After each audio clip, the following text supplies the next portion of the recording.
ஓம் ஸ்ரீ குருபியோ நமக. ஓம் ஸ்ரீ மகாபெரிவாச்சரணம். நம்ம சேனலில் ஒவ்வொரு வியாழக்கிழமையும் மகாபெரிவரோட சச்சரிதத்துலேருந்து ஒரு அத்தியாயம் வாசிச்சுட்டு வந்துட்ருக்கோம். அந்த வரிசையில் இன்றைக்கி அத்தியாயம் 13 வாசிக்க போகிறோம். இன்றைக்கி மே 2ஆம் தேதி வியாழக்கிழமைக்கான பதிவு. இது ஒரு எழுத்தாளரோட அனுபவம். அந்த எழுத்தாளர் யார் அப்படிங்கிறத நம்ம பதிவோட கடைசியில் தெரிய வரும். அந்த மனிதர் ஒரு பிரபல எழுத்தாளர். வெளிநாட்டு பயணக் கட்டுரைகள் எழுதி பெயர் பெற்றவர். அவர் இப்படி பல நாடுகளுக்கு பறந்து ஆங்காங்கு பார்த்தவைகள், பார்க்க வேண்டியவைகள் பற்றியெல்லாம் வாசகர்கள் மகிழ ருசிகரமாக எழுதுபவர். அவர் காஞ்சி மகா பெரியவாளின் பரமபக்தர். அந்த நடமாடும் பேசும் தெய்வத்தை முக்காலும் வணங்குபவர். எங்கு சென்றாலும் மகா பெரியவா படம் இல்லாமல் செல்ல மாட்டார். தினமும் அந்த படத்தை வைத்துக்கொண்டு மனசார பூஜை பண்ணி வணங்கிவிட்டு தான் மற்றைய வேலைகள். ஒரு தடவை உலக பயணத்தின் எங்கோ ஒரு மூலையில் உள்ள நாட்டில் ஒரு முடுக்கு நகரத்தில் அவர் தங்கியிருக்க நேர்ந்தது. அந்த ஊரை பற்றி விவரங்கள் சேகரிக்க முயன்றார். அவரது நண்பர் ஒரு ஆங்கிலேயர் அங்கு அப்போது இருந்ததால் அந்த ஊருக்கு சென்றிருந்தார்.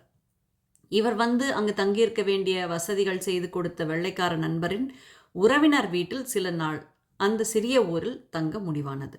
எழுத்தாளரும் அங்கு சென்றார். அவருக்கு தனி அறை கொடுத்தார்கள். அதில் அவர் தங்கியிருந்த போது ஒரு நாள் காலை அந்த 2 வெள்ளைக்காரர்களும், அதாவது நண்பரும் அந்த வீட்டுக்காரரும் எழுத்தாளரை கண்டு பேச அவர் அறைக்கு வந்தனர்.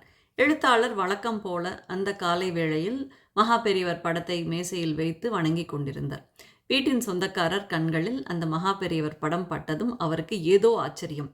எழுத்தாளர் தியானம் முடிந்ததும் கேட்டார், இந்த படத்தில் இருப்பவர் யார்? நான் வணங்கும் தெய்வம். நீங்கள் எந்த மதத்தினர்? இந்துக்கள்.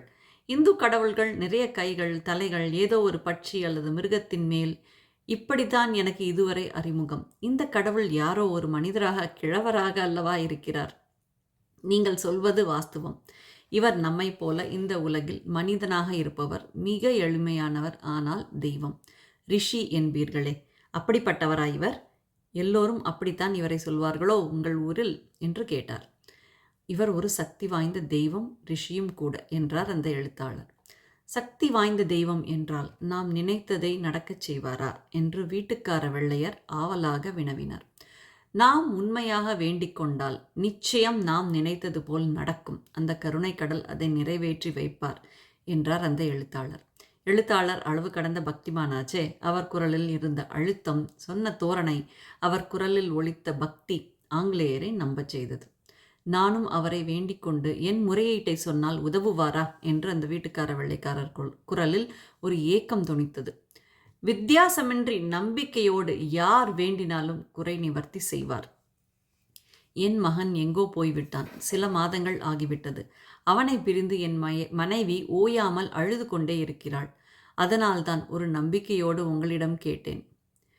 எங்கள் குருவான காஞ்சி மகானை நீங்கள் மனமுருகி பிரார்த்தியுங்கள். உங்களுக்கு அவரது அருள் நிச்சயம் கிட்டும். டப் என்ற அந்த வெள்ளைக்காரர் சிலை போல் அங்கேயே அந்த இடத்திலேயே மகா பெரியவர் படத்தின் முன்பு அமர்ந்து கொண்டார். கண்கள் மூடியிருந்தது. கைகளை சேர்த்து கட்டி கொண்டார். நேரம் நழுவியது. நிசப்தம். சுமார் அரை மணி நேரத்திற்கு பிறகு கண்களை திறந்தார். என்னவோ தெரியவில்லை, என் மனம் இப்போது லேசாகிவிட்டது. இந்த மனித தெய்வத்தின் படத்தின் முன் மனமுருகி வேண்டி எனக்கு அருள் புரியும்படி வேண்டிக் கொண்டேன். இதைத் தொடர்ந்து ஒரு சில மணி நேரம் அந்த அறையில் மகா பெரியவா பற்றிய விஷயங்கள் பற்றி வெகு ஆர்வமாக அவர் பக்தியோடு கேட்டுக்கொண்டிருந்தார். அவரை பற்றி நிறைய தெரிந்து கொள்ள வேண்டும் என்று புத்தகங்கள் தேவை என்று கேட்டுக்கொண்டிருந்தார். ஒரு முறை இந்தியா வருகிறேன், அவரை பார்க்க வேண்டும் என்றார். அப்போது தான் அவரது வீட்டு ஃபோன் ஒலித்தது.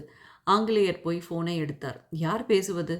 என்ன அப்பா, என் குரல் மறந்து போய் விட்டீர்களா? காணாமல் போன அவர் பையன். ஃபோனில் வந்த செய்தி அவருக்கு அளவு கடந்த வியப்பை அளித்தது. காணாமற் போன அவரது மகன் தான் பேசினான். தான் எங்கேயோ போயிருந்ததாகவும் இப்போது ஊருக்கு வந்துவிட்டதாகவும் உடனே வீட்டுக்கு வருவதாகவும் தகவல் சொன்னான். அந்த ஆங்கிலேயருக்கு மெய் சிலிர்த்தது. காஞ்சி மகானை வணங்கியபடியே எழுத்தாளரை இறுக கட்டி கொண்டார். கண்களில் நீர் பணிக்க, இனி என் தெய்வமும் இவர்தான். இந்த உருவில்தான் இனி நான் வணங்கும் தெய்வத்தை பார்ப்பேன். அப்போது உள்ளே வந்த அவர் மனைவியும் விஷயம் கேட்டு ஆனந்தித்து தன் மகன் மீண்டும் வரப்போகிறான் என்று அறிந்து பெரியவாள் படத்தை வணங்கினாள். மணியன், உங்களுக்கு நன்றி என்று அந்த தம்பதிகள் மனமுவந்து சொன்னார்கள். ஆம், அந்த இந்திய எழுத்தாளர் மணியன்தான். ஓம் ஸ்ரீ குருபியோ நமக. ஓம் ஸ்ரீ மகாபெரிவாச்சரணம்.